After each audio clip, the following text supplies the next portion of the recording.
Okay, welcome back. All right, so today I want to show you how to make this super quick, simple, easy dress. It's called an infinity dress. I know you've seen it everywhere. You can wear it multiple ways. And today I'm going to show you the quickest, easiest way that you can make it. First, you're going to start out with your bottom. So I'm using this African inspired print that I get from a place in the city, and I have about 4.5 yards. I had way more, but this is what I have left. So for the first thing you want to do is your circle skirt. I'm doing a full circle skirt, and I will put a calculator that I use from Mood on how to do the circle skirt. It gives you the radius once you put in your waist and the length of the skirt that you want and all that. But you're just going to come down, you're going to fold the skirt in half and then fold it again, and then on that corner right there you're going to come down the radius. So you want to do a little circle for that, for the radius length. And I did a skirt before, and I'll connect it some kind of way, but you can see when I did the circle skirt before. All right, and once you do that and cut your radius, then you're going to come down whatever length you want of the skirt, plus of course your hem. So you want to leave extra for that. But when you're doing it, you're going to want to make sure that however much you're doing, you got to fold it the right way so that you can have everything you need for the length of the skirt that you want. So once I cut the skirt, I had about 3 yards left. So I'm going to make the length of the straps that long, because we're going to be able to tie it all kind of different ways and whatnot and stuff.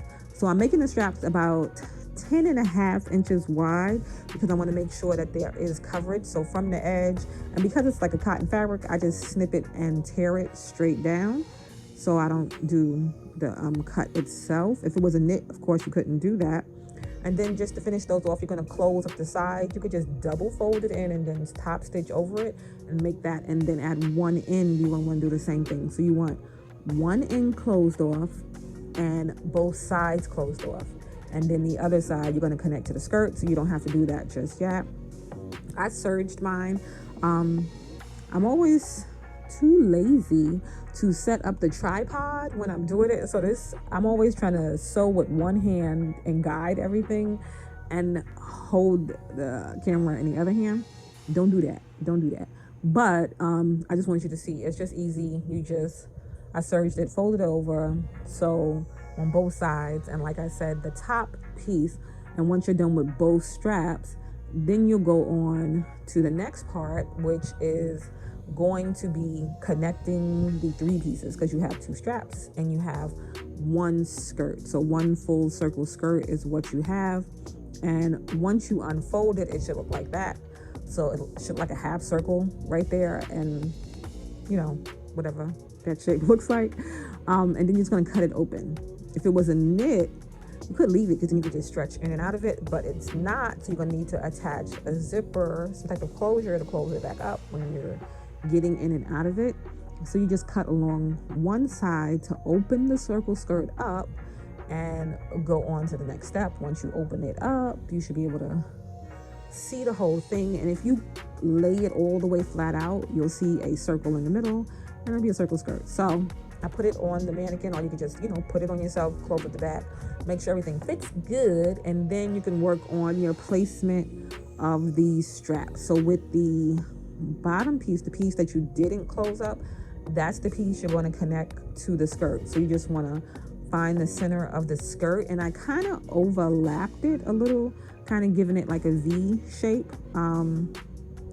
You could just do it straight up and down, whatever. I just like the way it looks with the little V shape, so I kind of overlapped them just a little bit over each other, and you just figure out where you want to place them, and then you'll pin it.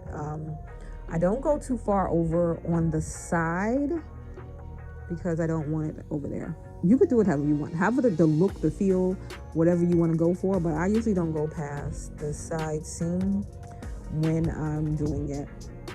So once you figure it, you just pin it right face to right face, and then you will attach that whole thing. So you'll lay them together, and then you could pin it and sew it. And see, you already finished off the sides of the straps, so you don't have to worry about any of that when you're doing it, and you already finished off the top of the strap.